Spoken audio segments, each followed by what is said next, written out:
Hello, and thank you for joining us back at the CBI Annual Conference 2020 here at ITN in central London. Please welcome back Lord Bilimoria Curran. Thank you very much, James. It's now my great pleasure to introduce our next speaker. We're absolutely delighted to welcome the Business Secretary, Alok Sharma. From unleashing innovation, to tackling climate change, to making our workplaces COVID secure, the business department lies at the heart of making the UK the best place in the world to work and do business. Since the onset of the COVID pandemic, Alok and his team have been working tirelessly to ensure the business voice is heard around the cabinet table, engaging regularly with the CBI and other key government departments to ensure the economic support packages keep pace with reality facing firms across the country, whilst also laying the foundations for next year's pivotal COP Climate Change Summit. COVID has been the greatest test of both business agility and political leadership in our lifetime. The government deserves enormous credit for their business support over the past months. From almost 9 million people supported by the furlough scheme to over £60 billion worth of business loans.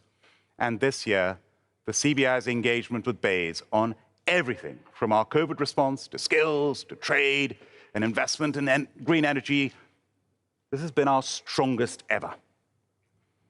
So, ladies and gentlemen, without further ado, please welcome the Right Honourable Alok Sharma, Secretary of State for Business, Energy and Industrial Strategy. Alok, welcome.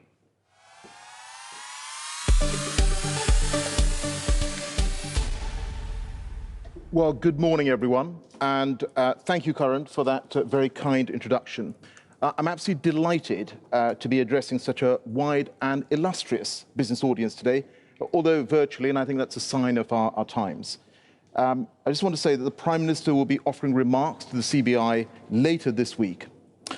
But let me start by paying tribute to Carolyn for her leadership of the CBI over the last 5 years. These have been turbulent times for business, and Carolyn has led from the front, ensuring that your voices are heard loud and clear across the country and, of course, within government. On a personal note, I'm very grateful to Carolyn for the constructive and pragmatic discussions we've had over the past months. We work together to help businesses become COVID secure and deliver unprecedented support from government. As President of the CBI, Lord Bilimoria brings experience and knowledge needed to steer business through choppy waters.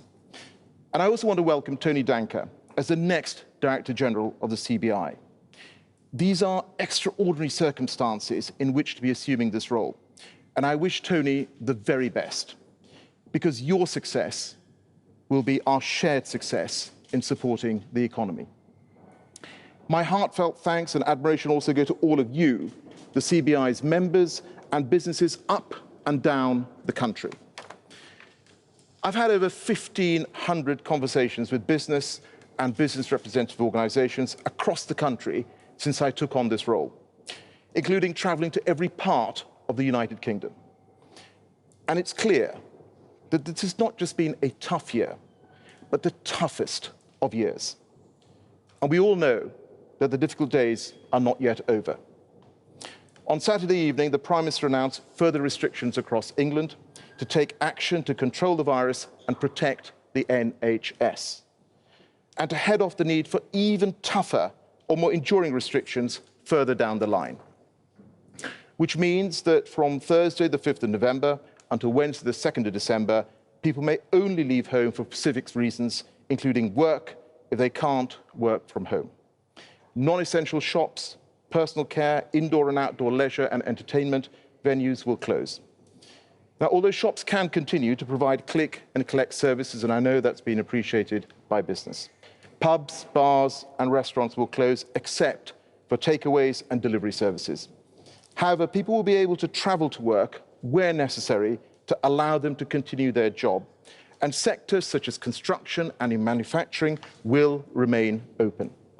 And it's vital that scientists and engineers working in R&D, including those fighting the virus, continue to come together in labs and workplaces across the country. I do not underestimate just how difficult these measures will be for businesses, many of which have already had to endure hardship this year. So alongside these measures, we've announced further support. These include an extension of the furlough scheme at 80% to protect jobs, grants of up to £3,000 per month for premises that are forced to close, £1.1 billion for local authorities to enable them to support businesses. And I'm very grateful that the CBI and many of you have welcomed these measures. As business leaders told me on Saturday evening after the Prime Minister's statement, these measures will save jobs. And I will continue to speak to businesses and representative groups to champion your voice at the heart of government. And I do appreciate just how tough these restrictions are on businesses and indeed workers across our country. How hard it is not knowing when you'll be able to trade, worrying about your order book and how you will pay your overheads. It goes against every fibre of my being for us to tell entrepreneurs that they must down tools. Shuttering up your businesses, limiting your ability to do what you do well. But that is why, alongside the restrictions, we have taken historic steps this year to keep business afloat. We've protected almost 10 million jobs through furlough. We've approved more than 1 million government-backed loans to the tune of £62 billion, paid out almost £14 billion in support of around 3 million self-employed people, cut VAT for the hospitality and tourism sector, waived over £10 billion of business rates, supporting close to 400,000 businesses, given £11 billion in grants, covering almost 900,000 business properties. We brought in a range of regulatory easements to help businesses. And I'm pleased to say we've already created thousands of placements through our groundbreaking Kickstart scheme, creating jobs for young people who are amongst the most at risk of long-term unemployment in these difficult times. We've been there for you since the start. We're here for you now. And we'll be there for you for as long as you need us. But for all the hundreds of billions of pounds of help from the taxpayer, it is you who have done the hard work to keep your businesses going. You and those working for the businesses you represent have been straining every sinew on construction sites, powering our factories, keeping our transport system moving, serving us in supermarkets, delivering vital goods in droves, putting in shifts from the manufacturing sector to the service sector, cramming your office work into flats, homes and studies, and much, much more. You've demonstrated levels of resolve, resilience and community spirit, the likes of which we have never seen in peacetime. And innovation we never dreamt of. We saw Formula One teams throwing themselves into the ventilator challenge, a Carefilly packaging company that turned out 15 million bits of PPE.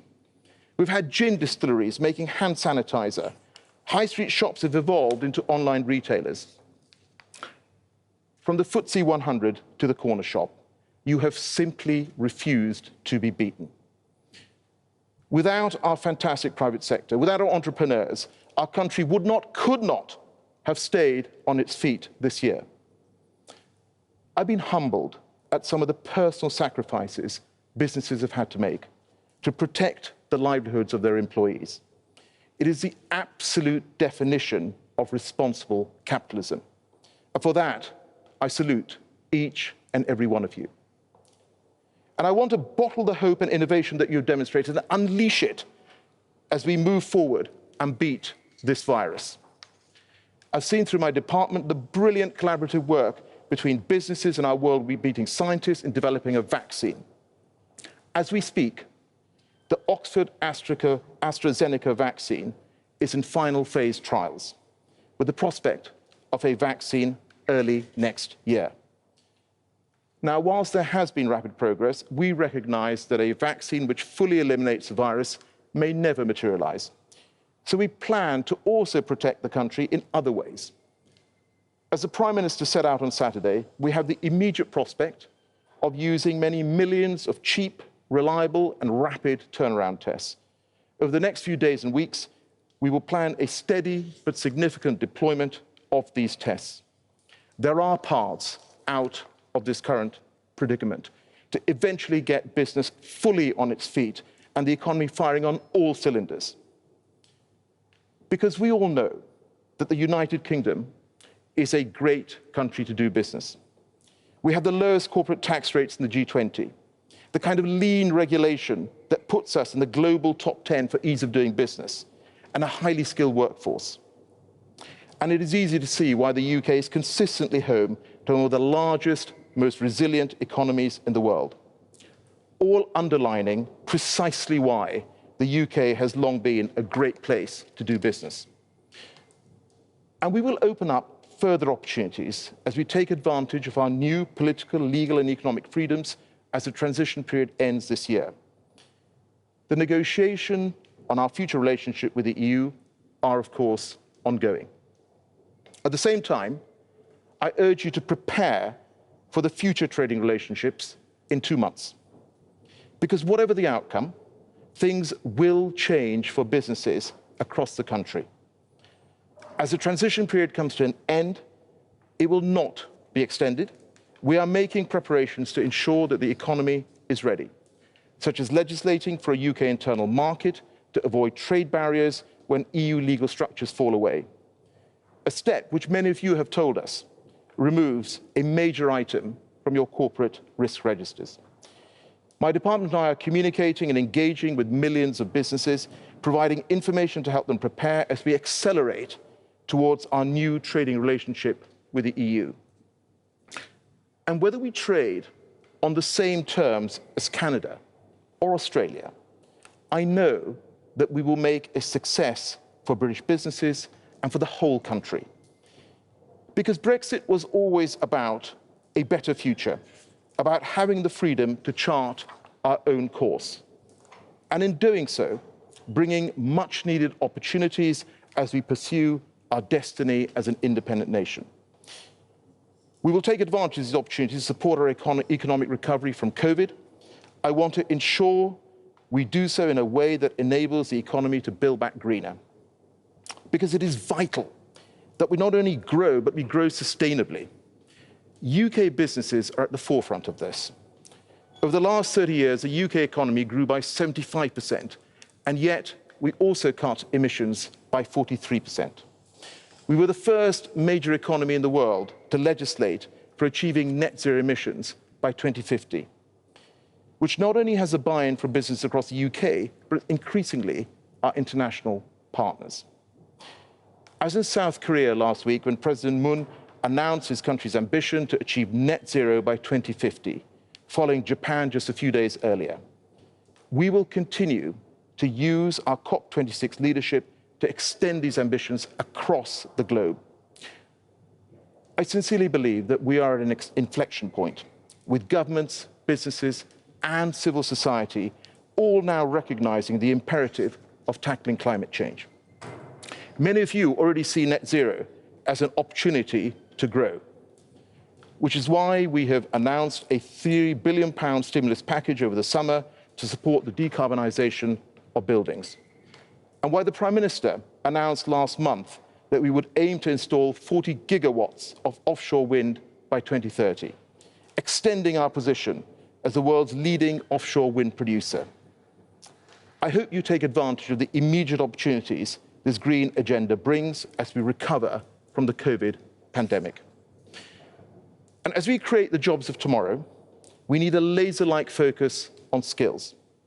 We're overhauling post-18 education with a new focus on technical courses and providing £1.5 billion to upgrade and improve college buildings.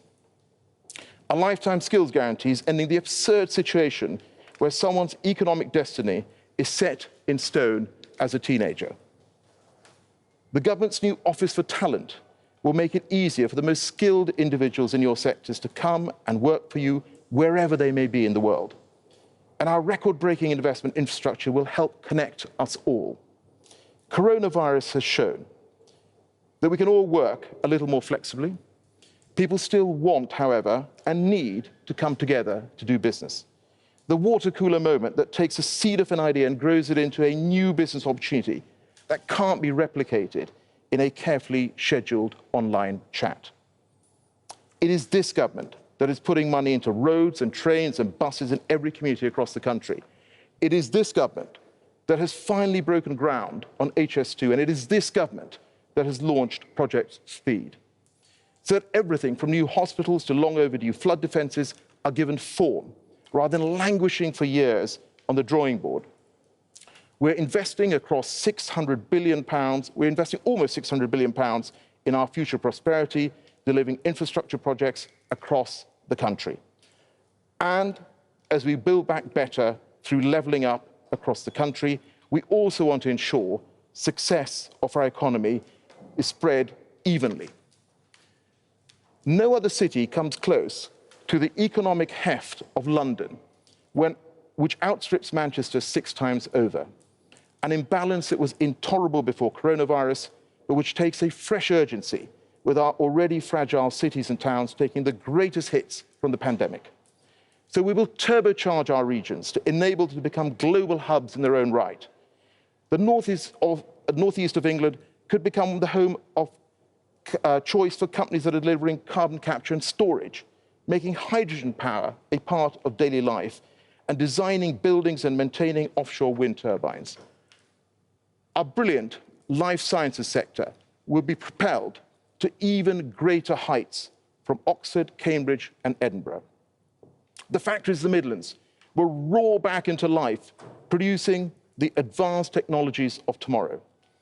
As we broaden the geography of our economy, we will help you widen and deepen the range of businesses that comprise it. With a more strategic approach to supporting research and innovation in areas where the UK has potential to both lead and change the world. We are doubling our investment in R&D, putting rocket boosters under technologies in clean energy, life sciences, AI, and advanced manufacturing. We will support businesses to scale up, securing a thriving hive of mid-sized businesses. And I want to work with you to develop our new strategy for growth, a refreshed and reinvigorated industrial strategy, putting the UK at the forefront of economic opportunity as we build back better. This whole strategy, this plan, this isn't some hypothetical vision or academic exercise. It's already underway. Clean energy, the overhaul of technical education, the largest investment in infrastructure we've ever seen, it's all happening. So we will work with you and support you through the pandemic. We will lay the foundations for future growth that will endure long after we have emerged from the shadow of coronavirus. And I want you to help me build those foundations, to work together as we plan for growth and make sure it takes shape in the months ahead and as we publish our plan in the new year. Creating a new resilient economy, a cleaner, greener economy in which we have control of our laws and trading policies, providing new opportunities for businesses across the UK, delivering growth and jobs. So that a decade from now, when the CBI gathers for its 2030 conference, we will be able to say, we built it together. A revived, rejuvenated, sovereign, technology-leading United Kingdom with opportunity and prosperity spread equally across our great nation. Thank you. Alok, thank you very much. That was excellent. So much of it was absolute music to my ears and our ears. We built it together, and I look forward to that and to working with you. Also delighted to hear that the Prime Minister will be addressing us in due course. Now, you mentioned in your excellent speech and wide-ranging speech that covered so much ground and so much of what needs to be done in the short term and the long term, the vaccine program. And the good news that hopefully, fingers crossed, we will get some good news very soon, and the vaccine will be there. You also mentioned the rapid mass testing. Now, this is an area that we feel is now's the time, this 1 month, that we can really start to implement that. And also Carolyn Fairbairn mentioned in her opening speech the idea of an economic recovery commission where business, government and other stakeholders get together to plan the vision for the future. Could you just tell us what you think of it? Well, thank you, Karen. And you will know that in June I held a range of recovery roundtables. The CBI was very much part of that. Others in the business community, actually people from across the whole of the United Kingdom. And we got some very interesting ideas out of that. I've talked in my speech about our refreshed industrial strategy. And of course, we will want to engage. But I think you make an incredibly important point about making sure that we are also deploying these rapid tests. The Prime Minister spoke about this on Saturday evening. And I hope over the coming weeks and months, we will make this count. Great, because I think business is standing by, and if we can help implement these tests, we've got companies ready on standby to use them. So we look forward very much to that. Now, we have some questions from our members, I have the first question is from Emily Cox of Lloyds Banking Group. So Emily, over to you. Your question, please. Thank you very much. Good morning, Secretary of State. In the North East, digital connectivity and digital skills will be critical to driving the recovery in the region. How can we ensure that we rebuild the economy post-Brexit, post-pandemic, in a way that listens to a range of regional voices, bridges the digital divide and levels up opportunity? Emily, thank you very much for that. That's a great question. And I was just saying to Karen that obviously I had those recovery roundtables in June, and skills was a big component of that. And obviously I've talked about in my speech our laser-like focus on skills as well. And you're right, digital skills is a big issue. And in fact, this was an issue before COVID. The fact that there is a lot more home working, remote working that's ongoing, I think that brings it even more into sharp relief. You will know that we have a National Skills Fund. We've been running digital boot camps as well. And I spoke about the lifetime skills guarantee that the Prime Minister set out some weeks ago. Ultimately, in terms of this refreshed industrial strategy that I talked about, I think part of that discussion, of course, will very much be about skills. And you are absolutely right to highlight digital skills, which are going to be so vital going forward, actually for all ages. Thank you very much. Thank you for that question. Now we move on to Ian Fennell, a member of the President's Committee from Hitachi ABB Power Grids. Ian, over to you for your question. Thanks very much, Karen, and thank you very much, Secretary of State. Secretary of State, your speech was very interesting and music to my ears as well in terms of renewable energy. And of course, the UK has an excellent reputation and a very strong position in renewable energy. And clearly the sector is going to be vital in terms of building back better and greener and smarter and stronger, I would argue, post-COVID. And I think if cleverly managed, this could positively impact every region in the UK. And I absolutely welcome your announcements on accelerating growth of offshore wind, and also your announcement on the green homes scheme as well, which I think are very important. But the reality is that they're only a fraction of the total UK energy needs. And there are many other areas of renewable energy that require the same or similar levels of ambition and tangible plans to drive investment, supporting both green jobs and the drive to net zero as well. And I'm Northwest based, so we have a fantastically skilled workforce in the Northwest. And business, as Karen said, is ready to stand and support that. And my question really is, what government measures can a region like the Northwest expect to see in terms of accelerating the levelling up agenda and driving economic opportunities from the renewable energy sector? And when can we see those plans?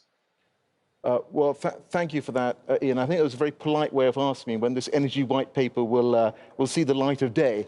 You've been incredibly polite. Some colleagues have been slightly more forthright. And my intention certainly is that we will have this energy white paper emerging in the autumn before the end of this year. And that will, of course, set out our plans for decarbonising the economy as a whole. On your specific issue on renewables, you're absolutely right. I mean, we obviously are leaders when it comes to offshore wind. We've demonstrated that. The Prime Minister's obviously talked about going to 40 gigawatts by 2030, and every home should be powered through renewables and wind power. You will also know that the next CFD auction round is going to take place next year, towards the end of 2021. And we've said we want to double the capacity compared to this year's successful auction process. And we're also targeting, the sector is targeting in terms of offshore, 60% of content for offshore wind farms should be coming from the UK. And I think this is a big opportunity for us in terms of supply chains, in terms of ensuring that whether you're in the Northwest or the Northeast, companies are able to get a slice of that pie. And that's certainly an agenda that I'm very keen to pursue. Ian, thank you so much for that question. And Secretary of State, as you know, we've been in touch following the CBI's Heats Commission report in conjunction with the University of Birmingham, where I'm proud to be Chancellor. And we've had now 3 meetings with Kwasi Kwarteng, the Energy Minister, and we look forward to feeding that into your energy white paper. And of course, next year with COP26, we are looking forward to working with you and your team. It's a huge opportunity, and as you say, we've led the way with wind power, and now we can lead the way throughout. So the next question is from Susan Davey of the Pennon Group. Susan, welcome. Thank you and good morning. Good morning, Secretary of State. Very interested in the comments you made this morning on skills. I think the pandemic has brought into sharp focus the opportunity for business to work even more closely with the education sector, and retraining sections of the workforce is likely to become a necessity in this post-pandemic world, as well as supporting school leavers at this time. So I know from many of our members that business is keen to work closely with government and the education sector to do this, and here in the South West, where we have one of the highest furlough rates in the country, this is an issue that's going to need pace. So what more do you think business can do to engage, and what government measures, I know you mentioned some this morning, will assist in bridging the skills gap for the existing workforce, as well as supercharging support for young people? Yes, thank you, Susan. It's a great question, and I think we're coming back to this issue of skills time and again. And the reality is one of the ways of fixing the productivity conundrum that we have is, of course, improving skills to match the jobs of the future, and that's across the age range, whether it's for young people or indeed older people. We want to provide the opportunity for people to upskill, to change skills.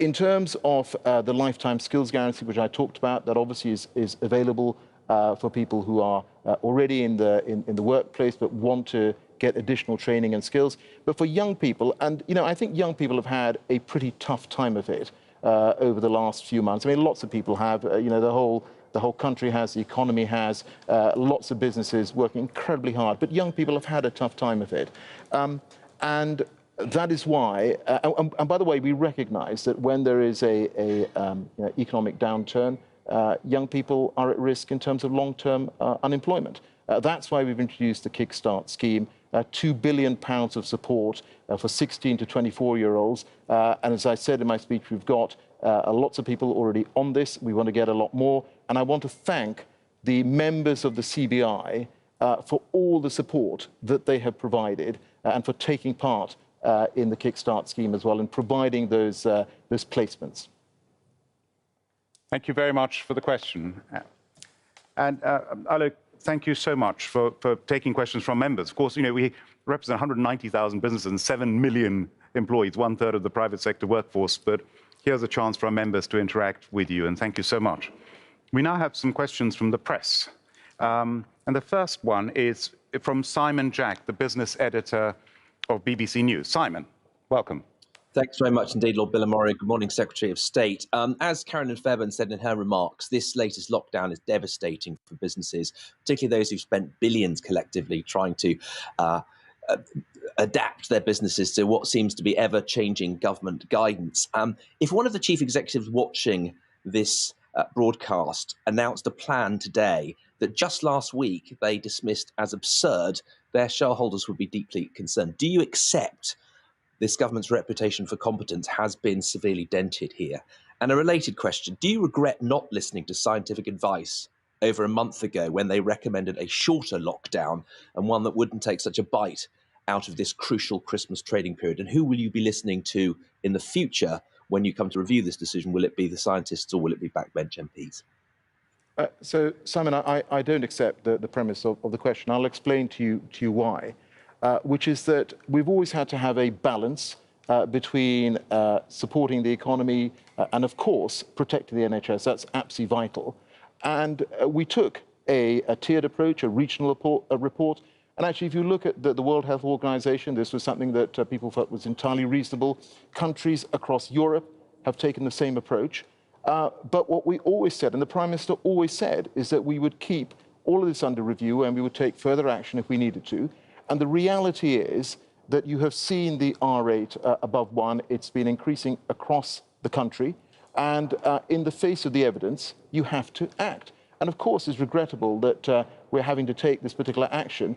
But this is about safeguarding the NHS and ultimately making sure that we can come out of this the other side. So, these measures are being put in place, but going alongside that, we're also providing the financial support. You've seen the support on furlough. You'll have heard the Chancellor speak this morning about the self-employment scheme. And if you look at what the IMF has also said, is that they have praised our economic response, the rapid response that the Prime Minister and the Chancellor have put in place, the government's put in place. So we will continue to support people, but at the same time, what we want to make sure is that we come out of this the other side, we get the R rate down, and we get back to some semblance of normality. Thank you very much, Simon. Thank you for your question. Next, we have Jason Groves, the political correspondent from the Daily Mail. Jason. Morning, Mr. Sharma. Your colleague, the Chancellor, said this morning that many more jobs will go as a result of the restrictions your government is bringing in. We've heard an awful lot about projected hospital cases. Can you level with us about the other side of the equation? Can you tell us how many jobs you think will go as a result of this new lockdown and how many businesses will go under? I could ask, would you like to take this opportunity to apologise to businesses who spent, in many cases, a small fortune making themselves COVID secure, only to be told they're going to be shut down again? So, Jason, as I said, I speak to the business community on a daily basis. And of course, I'm sorry that we have had to put in place these restrictions. But actually, people do understand why we're doing this. This is about protecting the NHS, but ultimately also protecting the economy. The last thing we want is for this virus to overwhelm the NHS and all the negative impacts of that. Nobody wants that. And I think in terms of the future for the economy, I think the Chancellor's always been very clear about this, is that we are not able to save every job, every business, but it is also the case that the cost of inaction would have been greater than the cost of the action that we've been put in place.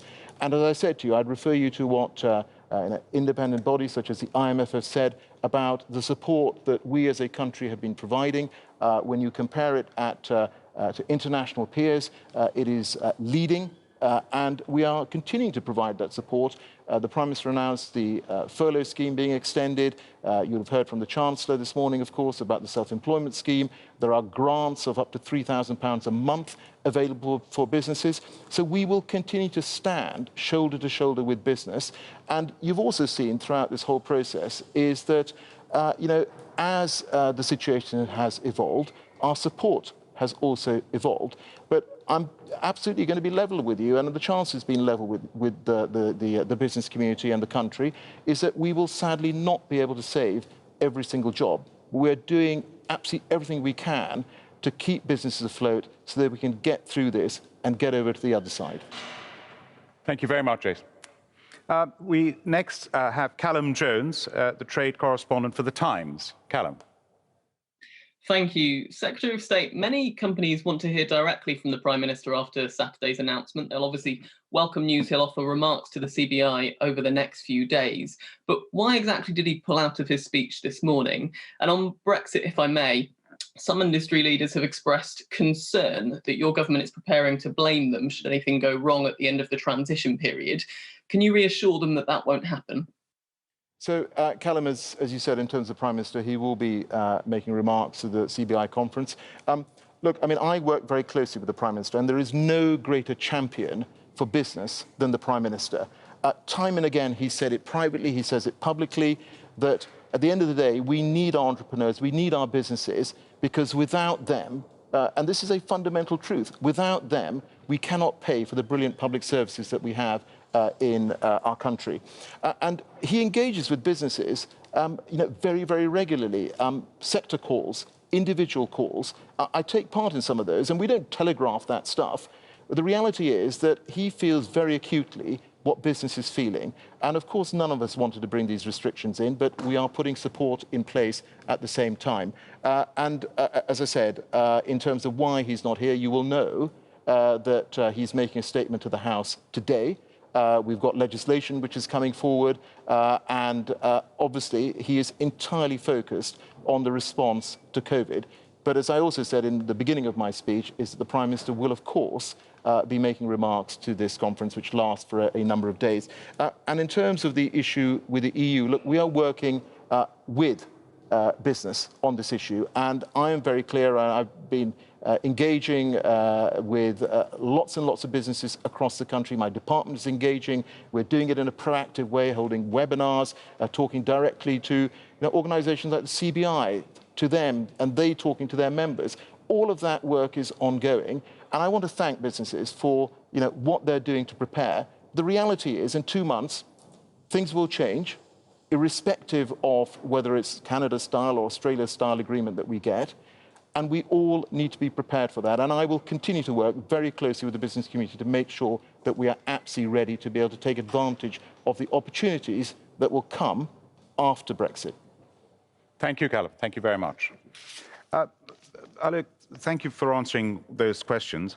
There's just one area which perhaps you could expand on, and that is on the whole area of devolution. And what more would you like to see happen in terms of local economic resilience and the devolved administrations in this recovery plan you've spoken to us about? Well, I mean, we have a regular dialogue with the devolved administrations. You will know across government, very many departments have this. In my own department, we have a regular discussion with the devolved administrations. And actually, we worked well with them, quite frankly. When we were designing the guidance for keeping businesses COVID secure, yes, of course, we put out the guidance in England, but we talked to them, we talked to businesses across the whole of the United Kingdom in coming up with that. Of course, I will continue to engage with the devolved administrations as we have been doing. And of course, we want to have a collaborative approach. And frankly, when it comes to COVID, very many of the things that we are doing are indeed very, very similar. And that collaboration will continue, and we want it to be a good and positive collaboration. Marvellous. And Carolyn has joined us. And before I ask Carolyn to say some words, and before I ask you to see if there are any concluding remarks you'd like to make, there's one area that we haven't really spoken about much, and an area that comes very much within your scope is universities. What is the potential that you see in this whole plan the innovation you're talking about, the industrial strategy you spoke about, of the role universities are going to play in research and development and innovation, and business and universities working together. Well, look, I mean, we already are a science superpower, and you've seen the additional funding that we're putting behind R&D. You know, I want to make sure that we are supporting innovation across the UK. And we're seeing, you know, innovation, of course, very often starts in universities, in labs in universities.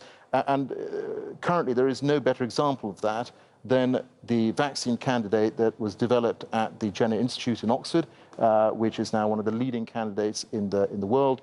We are backing that, we're funding that, and of course, I hope that we will see success from that. So, of course, universities are going to be a vital part as we build back better and as we turbocharge the research and development work.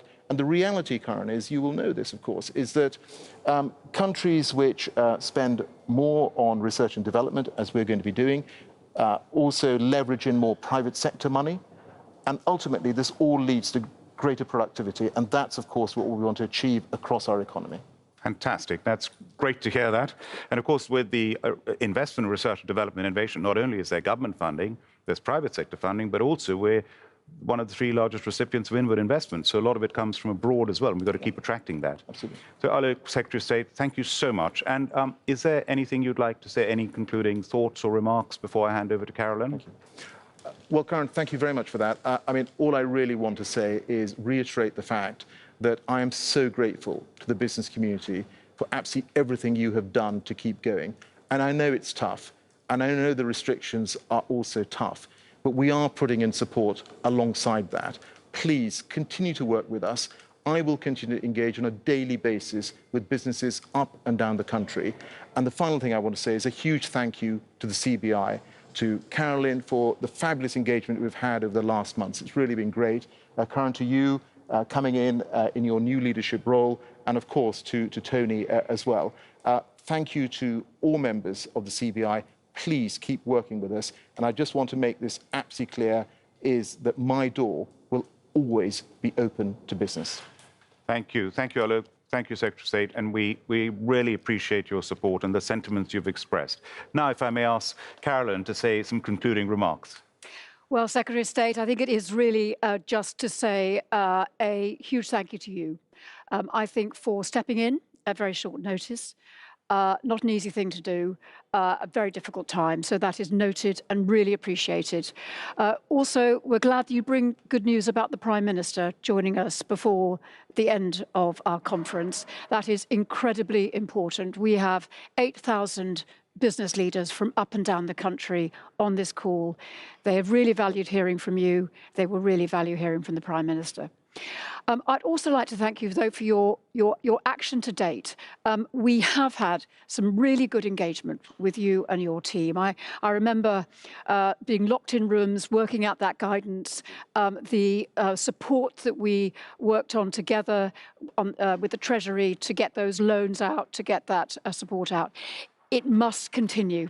It just must continue. We will need more. We will need to be agile. It would need to change.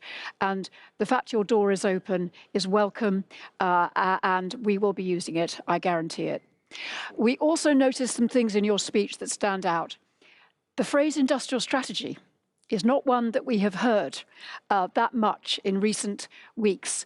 It's good to hear it. And we would like to work with you on a refreshed industrial strategy, because our economy has changed and it needs to be different. Your support for climate, the fact that 2 of our 3 questions from our members were about green, the commitment is there, and how we use COP26, not just to lead globally, but to showcase what the UK can do. We are really strong in a green recovery, and your mentioning of hydrogen and some of the really strong technologies, we will back you on that every step of the way. So your message of collaboration, the short term and the long term, is incredibly welcome. We will look forward to being here in 2030, even if it's not you and me. There will be a CBI, there will be many incredibly engaged businesses, and we will hope to look back on a successful decade built, as you say, on collaboration.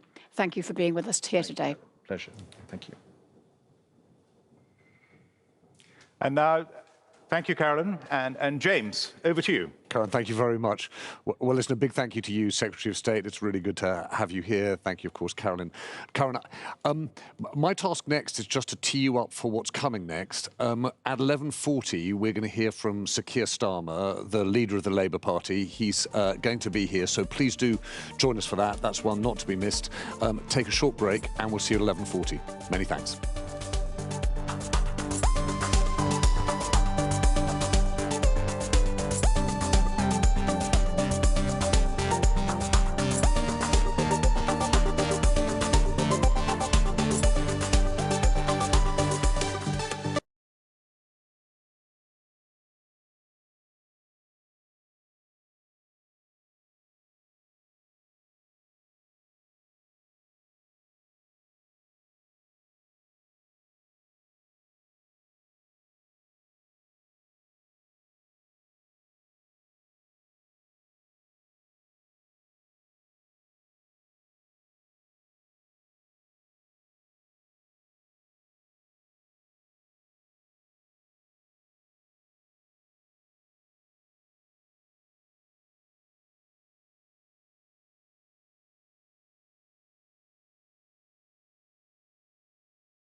Hello and welcome back to the 2020 CBI annual conference from ITN here in London. We're set to be joined in a moment by Sir Keir Starmer, the leader of the Labour Party, but I just wanted to remind you of one thing. Please do send through your questions. You'll have seen that you can do that on our conference platform and we're really keen to hear from you. But for now, I want to welcome back Carolyn Fairbairn, the Director General of the CBI. Over to you, Carolyn. Thank you, James. It is my very great pleasure now to introduce our next speaker, Sir Keir Starmer, Leader of the Opposition.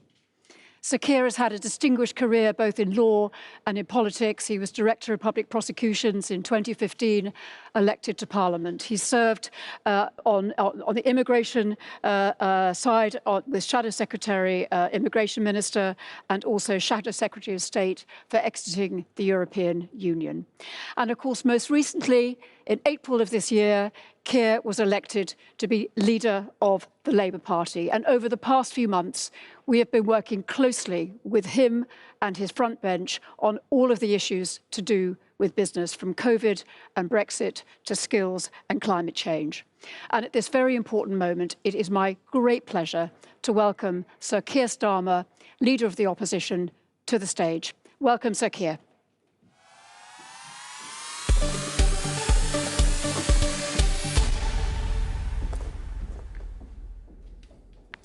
Thank you, Carolyn, for that introduction and for everything you've done over the last 5 years as Director General of the CBI. Carolyn and I got to know each other in the twists and turns of the Brexit process. And from then on, Carolyn's always been there to help and advise. And I've valued her support and her friendship immensely. Carolyn, the CBI, business, and the whole country owe you a huge debt.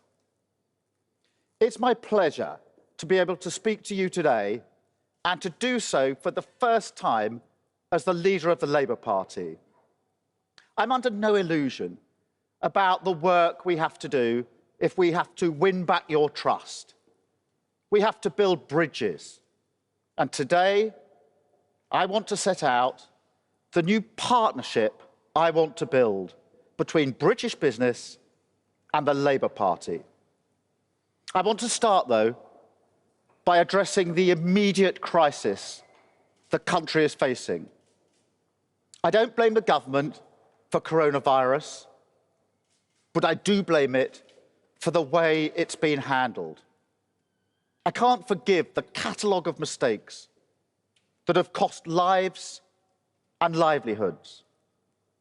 The two pillars of the government's approach, the £12 billion track and trace system and local restrictions, have been swept away by the second wave and shown to be totally inadequate.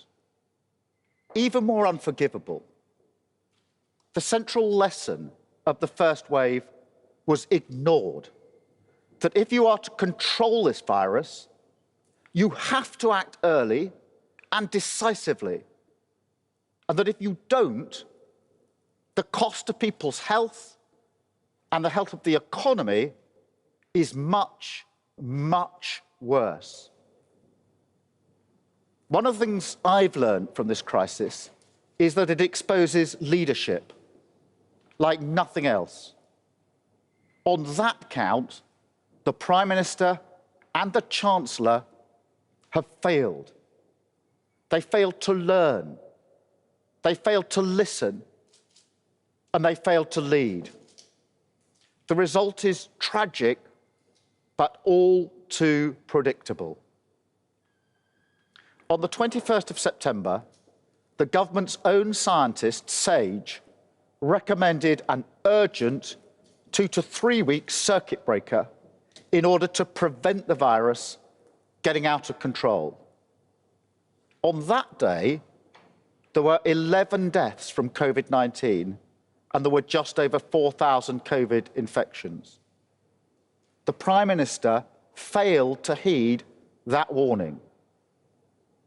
40 days later, when he finally decided to announce a longer 4-week national lockdown, those figures had increased to 326 deaths a day and 22,000 COVID cases. That is the human cost of the government's inaction. And the impact on business and on jobs will be severe. Make no mistake, the Chancellor's name is all over this.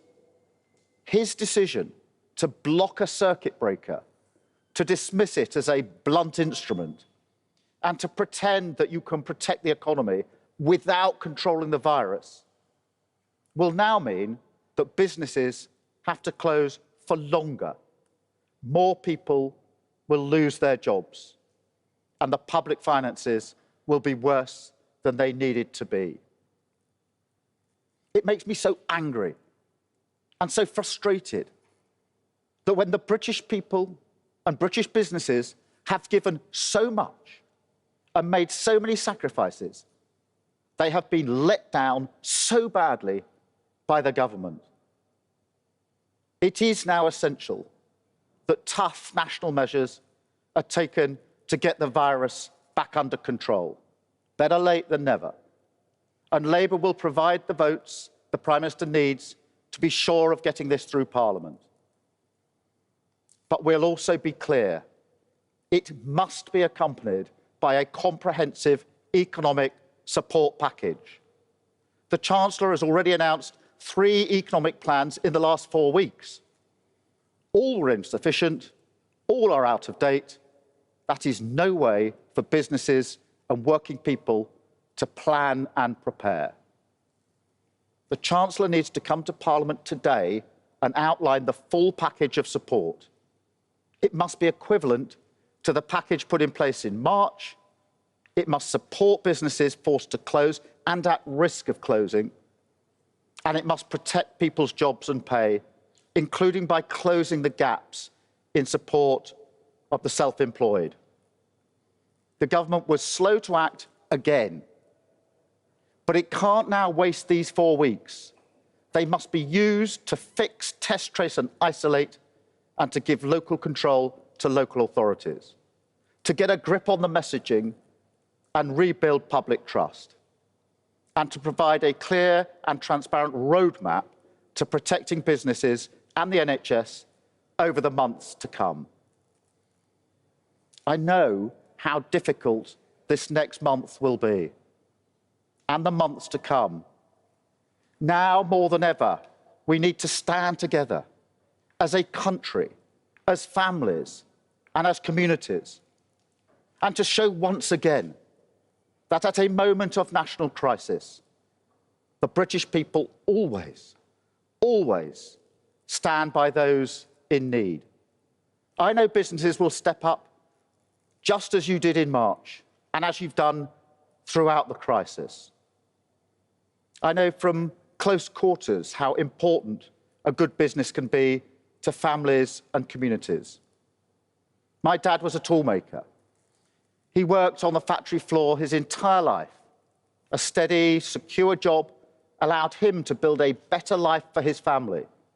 He built a platform for me. He gave me the tools to get on. I know that a thriving business is not just about making profit, it's a source of good jobs, of meaning, and of dignity. It's why when I see businesses struggling, being forced to close or to pull out of the communities they've been part of for decades, I know the impact that will have, not on profit, but on people. And that's why the Labour Party I lead will always recognise the importance of supporting business. I believe we all share the idea that business and government should work together in the national interest. In recent years, I feel that partnership has broken down. But a Labour government under my leadership will look to renew and rebuild that partnership. I think this government has let you bow down badly, not just on coronavirus, but also because just at this moment, the Prime Minister has decided to play needless brinkmanship over a Brexit deal. The last thing I want to do is to refight the battle over Brexit. That argument is over. It's time to move on and adapt, as I know many of you are trying to do. But the government is making that so much harder by creating an atmosphere of huge uncertainty. From your point of view and mine, it's very simple. The EU is by far our biggest trading partner. We need a good trade deal to protect jobs and protect businesses. The Prime Minister said he would get one. In fact, he said he had one. So he should get on with it. Stop fueling uncertainty at the worst possible time and secure the deal he promised. But whatever comes of the Brexit negotiations, that will not fix the long-term problems with the British economy. As a nation, we simply aren't ready for the high-tech economy of the 2020s and 2030s. We don't invest anywhere near enough in skills, in people, in science, or in the future. 80% of companies have told the CBI that a lack of skills is harming our competitiveness. More than half of the working-age population lack the digital skills required for the modern workplace. And it's estimated that by 2030, a further 7 million people, a fifth of the workforce, could be underskilled for their jobs. When I was Shadow Immigration Minister, yes, I've had all the glamorous jobs before this one, I visited businesses across the country and asked them what the single biggest obstacle was to their success. Every time, they said the same thing: skills. If we are to compete in the decades to come, academic skills alone won't be enough. We need world-class vocational education, lifelong learning, in-work training, and for a Labour government led by me, that will be a priority like never before. Because the days when the school gates opened and let you out, and the factory gates opened to let you in, are long gone. And you know, as well as I do, that there's only one way to create the high-tech economy we need to be. And that's through investing and in training the next generation with the skills that they need. But for a decade, we've not invested in the future. And one of the consequences is that we are profoundly unbalanced and unequal as a country. Our great towns and cities in the northwest, the Midlands and the northeast, once the cradle of our industrial revolution, have been ignored and marginalised. This has to change, because we cannot go forward as a country if we do not spread the rewards of prosperity more fairly, and if we do not close the productivity gap across regions and nations.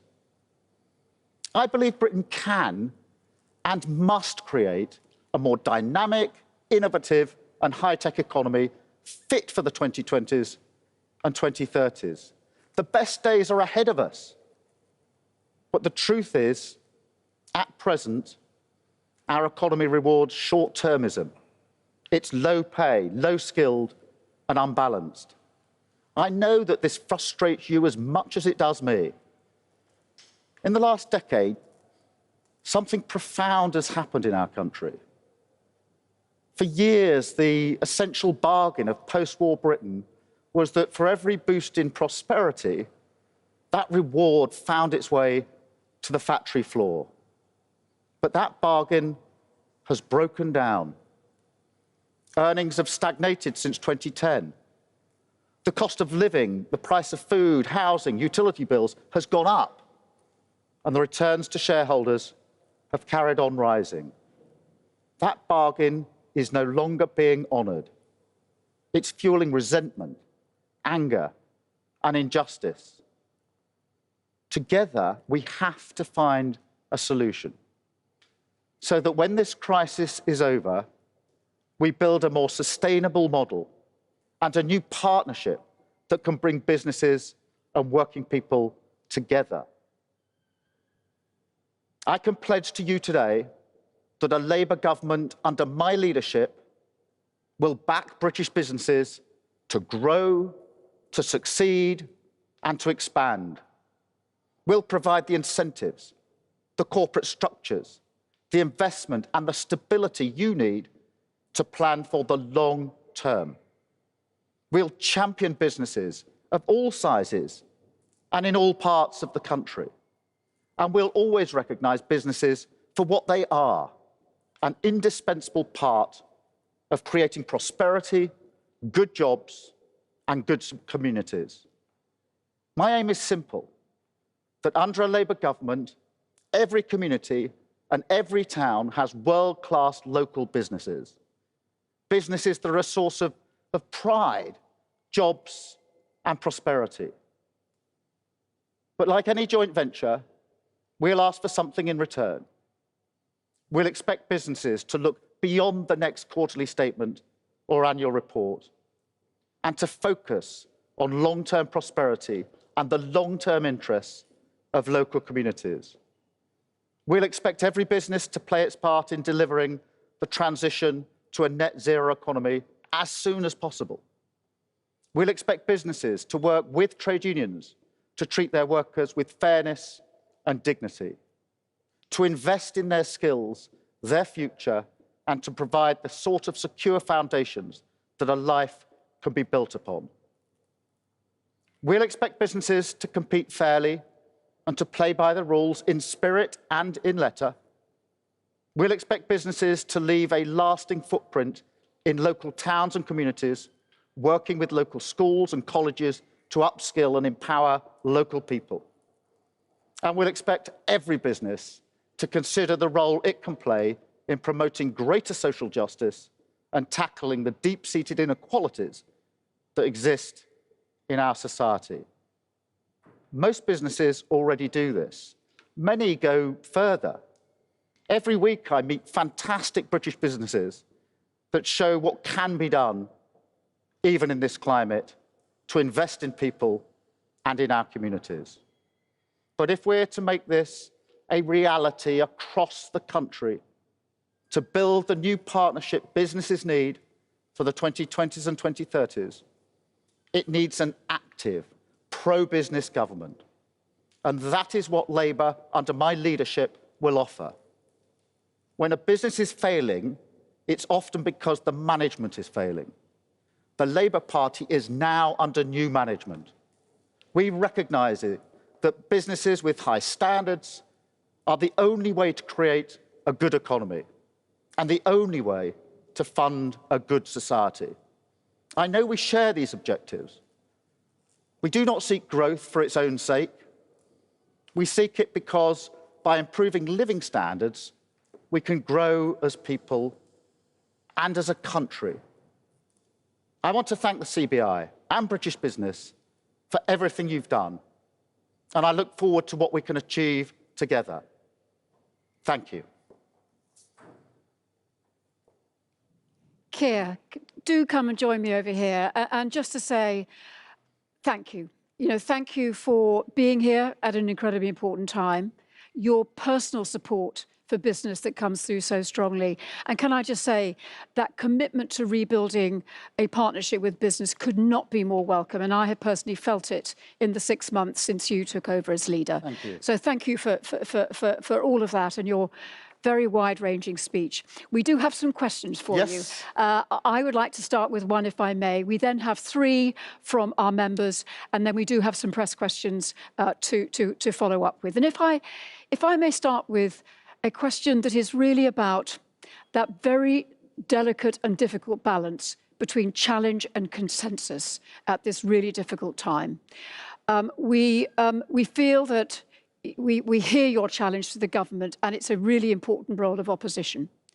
We also know how important collaboration, partnership, and national unity is for individuals and for our businesses. Can you talk to us about how you are approaching that? Because it has felt as though it has changed over the course of this pandemic. And any thoughts you have on how we find the national unity that is going to be so important to defeat this virus? Well, look, I think the national unity is really important. That, you know, as a nation, people are very concerned about their health, worried about their families, they're worried about their jobs, and they want to see all leaders in business and politics pull together to get through this pandemic. That's why I said when I was elected leader of the Labour Party that I'd take a constructive approach, which would be to support the government where we think they're getting it right, but to challenge them where they're getting it wrong. That is why this week we will support the measures announced by the Prime Minister on Saturday. Notwithstanding what some of his own MPs may do, we will support them. On the other hand, it is important that we challenge, and the 2 or 3 examples I can give of that are, we will not get through this pandemic successfully if we don't fix, test, trace and isolate. And we've pushed the government hard on that because it's very important that they do fix it, and without the economic support that is necessary.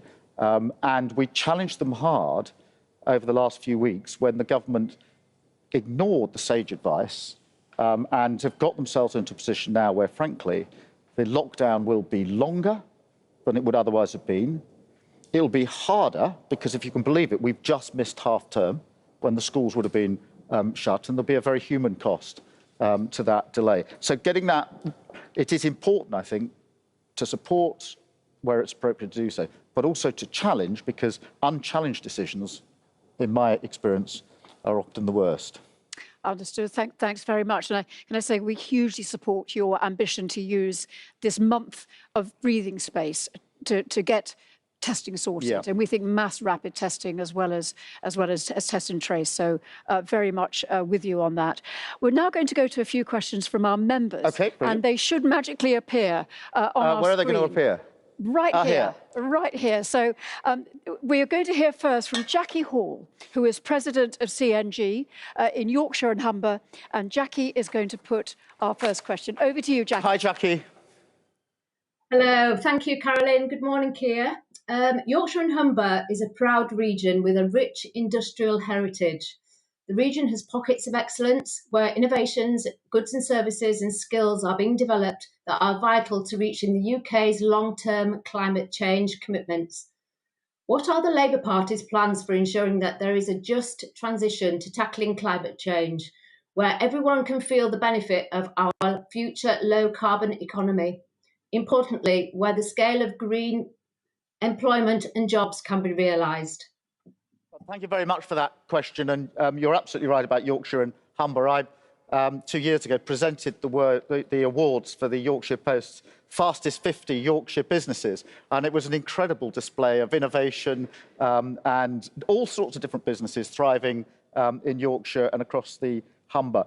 It is important on just transition that we hardwire in net zero, and that's one of the reasons that Annalisa Dodds, the Shadow Chancellor, has said that all of the budget lines will be tested against net zero.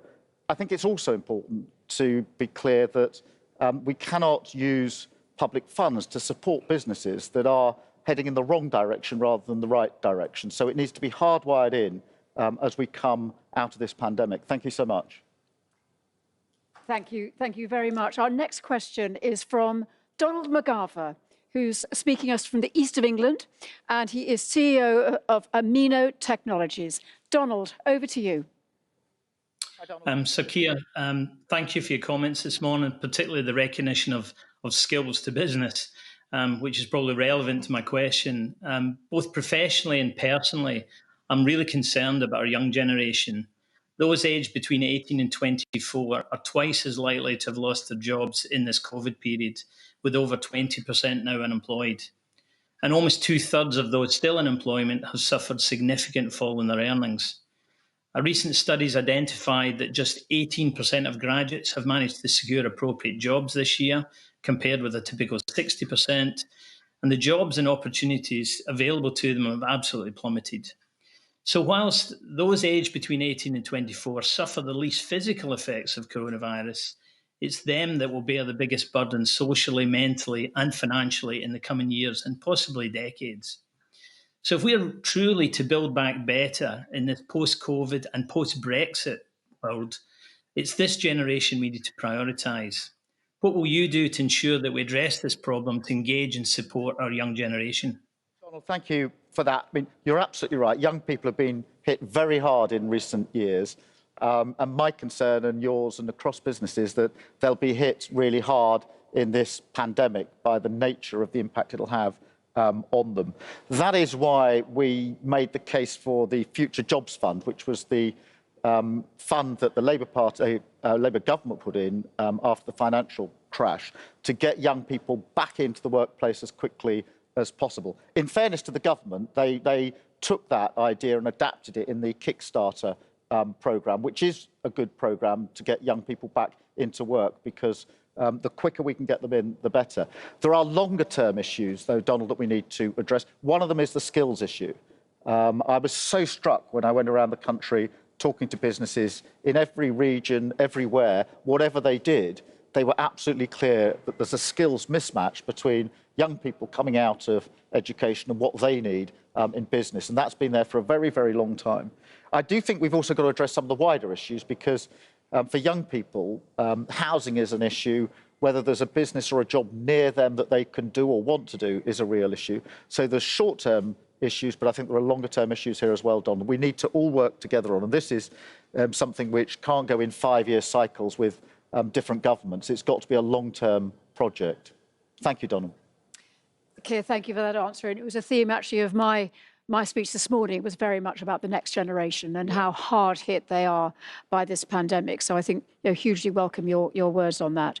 Our final question from our members, before I actually go to the chat, where we have lots of questions coming in, is from Wayne Harvey, who is chairman of Cardiff Airport, and he is, of course, speaking to us from Wales. With lots of model aeroplanes. Over to you, Wayne, with your wonderful aeroplanes. Good morning, Sir Keir. Unfortunately, those are the only airplanes that we actually have at the airport functioning in some shape or form today. As you'll be blissfully aware, or unblissfully aware, the UK is one of the most geographically unequal countries in the developed world. And within the 4 home nations, there's also further place-based inequality, as has become apparent in recent months.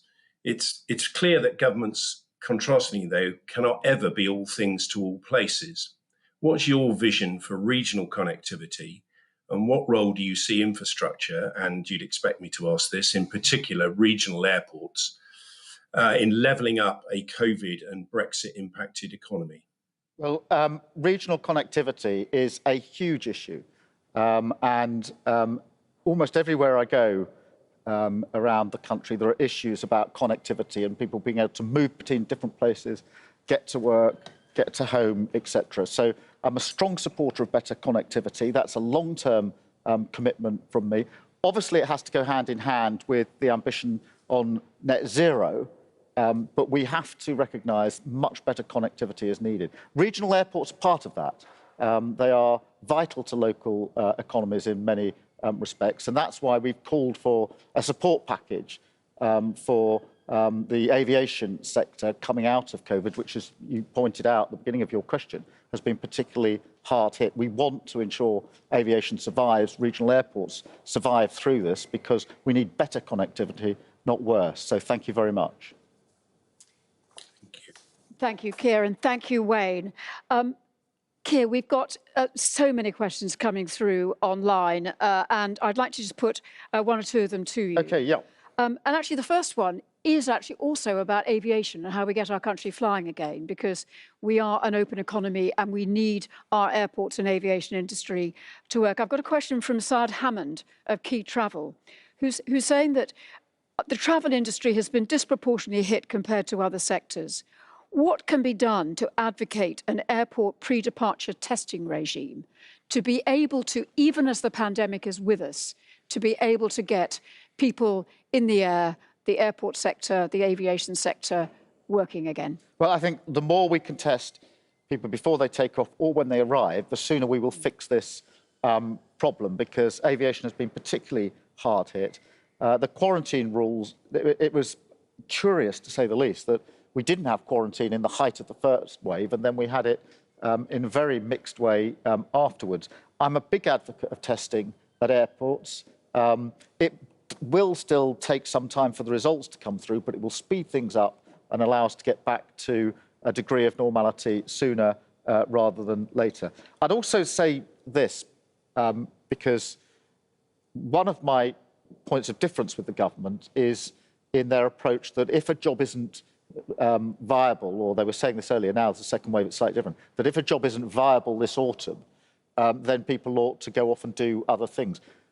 I just never saw the common sense of that with aviation. We are going to need an aviation sector. We're going to need airports. We need people with those skills. And the idea that somehow our message to them this autumn, or maybe next spring, is that if you're not operating normally now, you're not viable, just seems to me profoundly wrong. It is true that sometimes some industries and sectors die for various reasons. This is not one of those situations, and that's why we've said to the government, you've got to bridge aviation in particular to the future.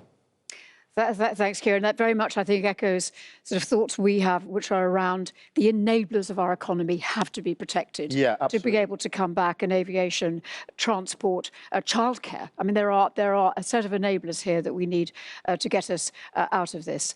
I've got a very interesting question actually here, which is looking to some of the changes we might have that could be positive coming out of where we are. So Marcus Clissold-Lesser of Traverse has asked, the coronavirus has had many negative results. However, there have been some positive developments. What do you think the most important positive developments of the situation are, both for the UK and the world in general? I would actually start with something very human, which is the solidarity that British people have shown. It's been across the world, but we particularly felt it here, to each other going through this pandemic. It has been quite extraordinary. Whether it was the clap on a Thursday night, whether it was the number of people that helped provide food or just knocked on a door. As a nation, we haven't lived through something together for a very, very long time, and that solidarity was huge, and it was at every level. Individual families, individuals, charities, religious bodies, businesses chipping, businesses changing what they produce for a short period to produce sanitizer or ventilators. An incredible sense of solidarity, and if you like, a sort of reminder of what really matters to people. So I'd say that. On the more technical front, I think we've all learned that if you do Zoom calls all day long, it drives you mad. But they are really useful. The number of meetings I've had with local leaders that have been able to conduct in about an hour and a half instead of devoting a couple of days' travel. So I can see that some of that sort of accelerating the way we use technology, I think, is here to stay, and I think that's a good thing. Yeah, and we have 8,000 people with us from around the country. Well, this is an example. On exactly that. One final question, Keir, before we turn to our colleagues from the media. We've had a lot of questions through around the combination of Brexit and COVID for business. And I'm just going to put the sort of the straightest put one to you now. It's from Claire Taylor from simplyvat.com. And she's asking, how do you think businesses will cope with the impact of COVID and Brexit over the next couple of months? I think with real difficulty. And I think you, Carolyn, said that the announcement the weekend is a body blow, and it is, because last time we were discussing this, only I think week before last, it was how businesses cope through, but in an environment which didn't involve a lockdown like this. So it's going to be really, really tough. We need those support packages in place. We need the government to recognise what viability really means, and we need the government to get a Brexit deal. And we absolutely need them to get a Brexit deal. That's in the national interest. And that's what the Prime Minister promised, and he needs to deliver on it. And he needs to deliver soon, because businesses across the country are saying to me, as they've said so many times, the uncertainty of not knowing is what is causing, more than half of the problem. And the time left to prepare now is just the clock is going down and down and down. And so, it's going to be hard. We need to support businesses through this. This is a very, very tough period. Thank you, Keir. So I'm now going to move to questions from our media colleagues. And the first one, which I think, again, will appear magically on our screen here, is from Emilio Casalicchio from Politico. Hello, Emilio. Hi, Emilio. Hi, thank you, and thanks, Sir Keir. I've actually got two questions, if that's okay. Firstly, following on from that Brexit topic, you don't want an extension to the Brexit transition period. Does that mean that you accept that the impact of the inevitable border controls on businesses that have already been crippled by the pandemic, is a price worth paying to get Brexit done? And secondly, just coronavirus-focused question, do you think that the government is being fair to all businesses in this pandemic, no matter where they are in the country? Or do you feel like some of the northern mayors feel that only when London is at risk that the government pulls out the big guns in terms of business and job support? Amelia, on the extension, there's no prospect of an extension now. There was never going to be a vote in Parliament on it. There was no way of it being forced. And that is why I say to the Prime Minister, you promised a deal, get on with it. The outstanding issues are capable of being resolved. They need to be resolved in the national interest. The Prime Minister went to the country last December with one central commitment, and that was that he'd got a Brexit deal already, oven ready. Now he needs to deliver on it, because the impact on businesses and thus on communities and the whole country will be profound if he fails to make good on that commitment. On your second question about all businesses, no, I think there have been gaps in the scheme. The original furlough scheme we supported, but it was clear there were gaps, particularly, for example, in relation to the self-employed. And those gaps are just getting bigger at the moment, and they need to be filled. I do think there's a strong feeling in the North West, the Midlands and the North East that when, even in the last few weeks, they were calling for more business support, the Chancellor was saying no, only now to put that in place. And there's a deep frustration because they've been in quite severe restrictions for a very long time, and that has had its impact on businesses. And the other thing I'd say is that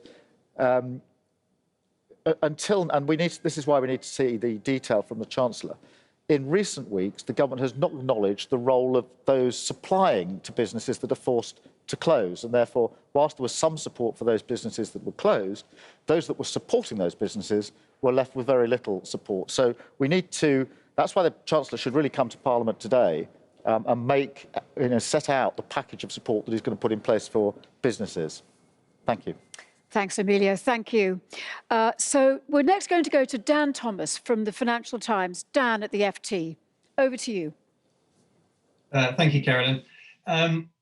So, Keir, at the CBI conference this time last year, Jeremy Corbyn had just unveiled the most radical business agenda since the 1980s. And this was seen as broadly anti-business in its sweeping nationalisation plans in particular. Have you dropped the plan to nationalise BT? Are you rethinking those other radical business policies? And what new concrete policies from Labour do you think will win over business leaders, which, as you say, are so crucial for the future of the economy? Thank you very much for that. As I said in my speech, a Labour government led by me will be pro-business, working with businesses and recognising businesses for what they are. So that's the most important starting point. Obviously, in 2019, we suffered a devastating loss at the election. And I think it's very important when you suffer a devastating loss that you don't look to the electorate and say, what on earth were you doing? You look to yourself as a party and say, what on earth were we doing? Which is why I'm determined to rebuild. And frankly, some of the discussions we were having as a country in 2019 about the economy have been so profoundly changed by COVID that we're all going to have to put our heads together in relation to the short, medium and long-term recovery from this pandemic. So there is a need for that rethink. I'll do it with business, and that's why I've had a lot of engagement in the last 6 to 7 months since being a leader. I do think there are challenges to the way businesses are owned. I do think there are changes that need to take place. If you look at rail, there are real problems with the franchises that have been running in the last few years. We are now in a changed situation, and the vast majority of the public want to see rail in some sort of common ownership, and I support that. But also, there are other examples I think that the privatisation in the criminal justice system, which I was part of before I became an MP, didn't help. And actually, it's no surprise to me that probation, for example, has had to be taken back into the public sector. So I don't think it's a one size fits all, but I do think there are clear examples of where, and criminal justice would be one of them, where simply privatising has not worked. Now, that's a discussion we're going to have. We're going to have it in the context of coming out of COVID-19. I think it's a discussion that we need to have together because, and my relationship with Caroline's interesting on this because she's always said to me, you tell me what it is you want to achieve, and I'll tell you whether I think it's going to work or how you might do it better or differently, or maybe agree with you. Many challenges been put in. That's the way it should be, with ideas sort of held up to the light in public so that people can test, probe, and work together on the way forward. Thank you. And Kieran, I think that is exactly the dialogue we want. It is how we solve the problems with solutions that will work in terms of the competitiveness of our country as well. So we really hear that and welcome it. Our final question from our media colleagues is Shihab Khan from ITN. So over to you, Shihab. Hi, Shihab, again. We saw each other yesterday. Yeah, it's nice to see you again, Sir Keir. You've been calling for a national circuit breaker lockdown for a while, and your party will now not oppose these new restrictions that are coming in, which many businesses say will impact them harshly. What extra specific support would you provide businesses that the government isn't and you think should be? And another quick question, if I may. The Business Secretary today was suggesting that we may never get a vaccine. If we don't get a vaccine, what do you think is the route out of this crisis? Well, on the support package, I can't tell you what we do differently to the government because we haven't heard the government's package yet. In broad terms, I think we need something similar to the package that was put in place in the first phase. There are some lessons to learn about how that package worked. There were gaps, there was some delay in implementing parts of it, all of which I think can be dealt with.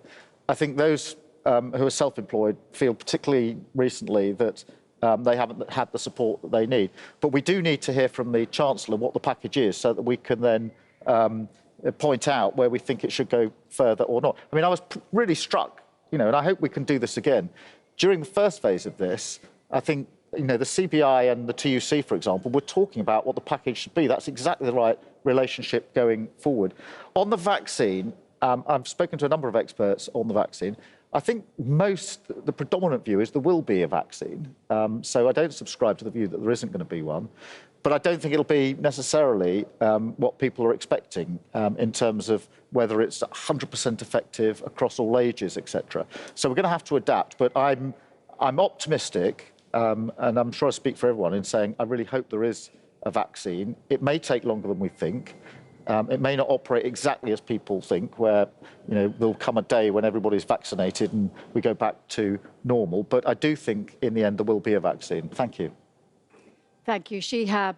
And thank you, Keir. Before we close, can I ask you one final question? And it really is building on the question Dan asked about the relationship between Labour and business.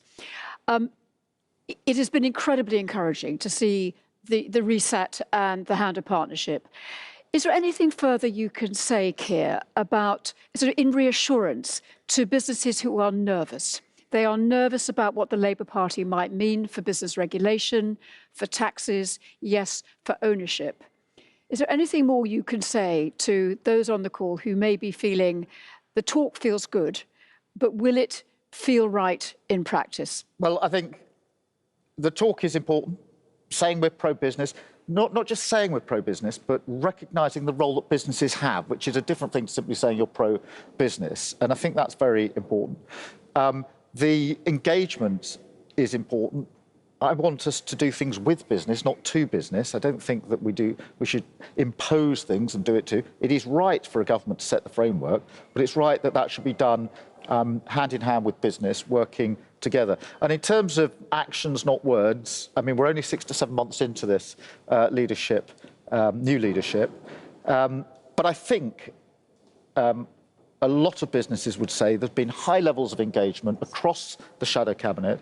And I think, and I hope, that people in businesses will look at my role when I was Shadow Brexit Secretary and say, actually, this isn't just something the last 6 to 7 months.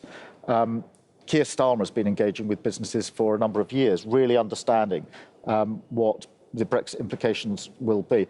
And as I've said before, a number of positions we took in relation to Brexit, or points that we made and challenges, were actually because we listened long and hard to what businesses wanted. So there is evidence there, I think, not only of engagement in the formal sense, but engagement leading to a strong position taken by myself and others in support of what businesses need. So, but this will develop over a number of years, and as with all things, I'll be judged by my actions, not by my words, and that's fine by me.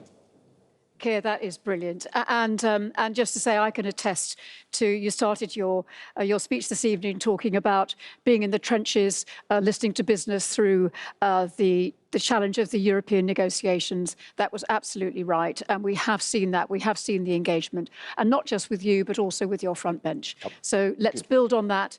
Let's continue that. And I think you'll have real willingness by the businesses on this call to do that. I'm going to hand to Karen Billamoria now, our president, just to say a few words of thanks and a few closing remarks. Okay. Sir Keir, it's so good to see you. And I've had the privilege of sharing the platform with you many times over the years. Yeah, of course. And you've always been so sensible and so thoughtful. And that's come across throughout this session. And we've seen the extraordinary level of partnership from your team and from the Labour Party. So thank you for being with us. Please. And we've covered such a huge range. I mean, to try and summarize this in a few minutes is a challenge. But you've talked about building bridges, about the partnership between British business and the Labour Party. That's where you started, and that's where we've ended. You talked about lives and livelihoods, the test, trace, and isolate, how important that is to get it right. You talked about a clear, transparent roadmap, and not just the NHS, but the NHS and business. And you said we stand together. British people stand by those in need. And I think that really stands out. It's something we as a country should be so proud of, some of the things that you've said. And what you also said about business is not just for profit. It's for good jobs, it's for meaning, it's for dignity, and it's for the impact on people. And we always say, when we talk about it's people first, and that came out. Brexit, you've been very emphatic throughout that it's time to move on and adapt, about a trade deal that'll protect jobs and businesses.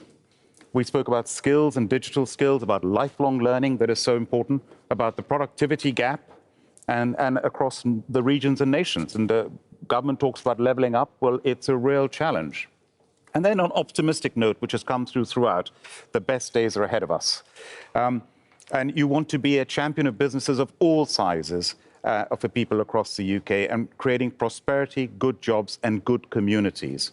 We spoke about net zero, and then more than once, you have acknowledged how Francis O'Grady, the TUC, and Carolyn have worked so well together, and the whole country has seen this. And then you said the Labour Party is under new management, and having a good opposition is a healthy thing. As a parliamentarian, I can tell you, for the country, for business, for the economy. The young generation, this is something Carolyn spoke in her opening speech. You spoke about that, and you acknowledged that the Kickstarter is a good idea. Housing, we spoke about, once again, geographic inequality and connectivity. I mean, the questions were terrific. The mass, rapid, affordable tests you agree with, as well as airport testing, which we have been calling out for at the CBI for a long time. And then Carolyn said the enablers of our economy have to be protected, and that came through very clearly. The solidarity that you spoke about, the adoption of technology, here we are, 8,000 people at this conference. This would not have happened before. So finally, Carolyn mentioned it was a body blow to business. What is happening now, this lockdown, you acknowledge that. And a Brexit deal is in the national interest. The uncertainty needs to be removed, and it's time to prepare. So the vaccine you spoke about as well, and I want to conclude again. Optimism, that came through time and time again when it spoke about the vaccine as well. And I'm with you, I'm very optimistic about it as well. So here we are, you said, with business, hand in hand, action, not words. And I believe you. Thank you very much. Thank you. And that is just the right place to end. So let me hand over to James just to close this session. But thank you again, Keir. Over to you, James. Thanks, Carolyn. Thank you, Karen. Of course, thank you to Sir Keir Starmer, the leader of the Labour Party. You heard from Keir the extraordinary power of Zoom, of these digital interactions we have. We've also learned a little bit about the value of taking a break from our screens. So we're going to give you a break, not least to have some lunch. But we're going to be back at 2 o'clock. And so please do join us then. We pre-recorded a discussion at the end of last week on the future of the UK economy.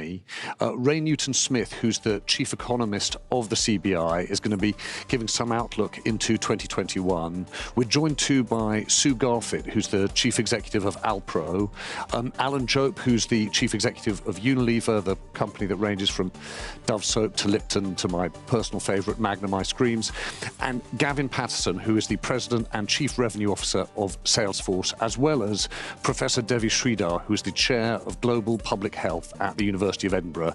It's a really substantial discussion. It's about the future of the UK. We hope we'll see you there at 2. Many thanks.